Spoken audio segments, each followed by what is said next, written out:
ஆண்டவருடைய நாமத்துக்கு மகிமையாய் இந்த லெந்து நாட்களுடைய பகுதியில் நான் பார்க்க வேண்டிய முதல் பகுதி இயேசுவின் சுபாவம்.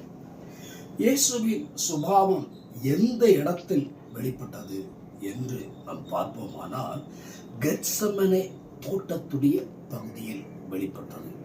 ஜெப உதவியை நாடினார் இயேசு. சீசர்களோ தூங்கினார்.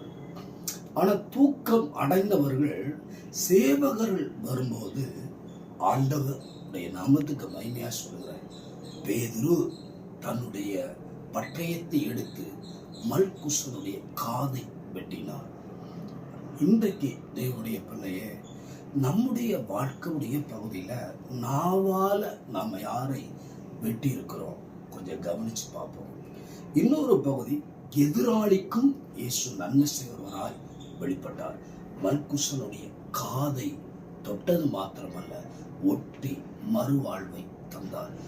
மன்னிப்போம், மறப்போம், அதுவே கிறிஸ்துவ ஜீவிதத்தின் அடித்தளம். ஆமென், ஆமென்.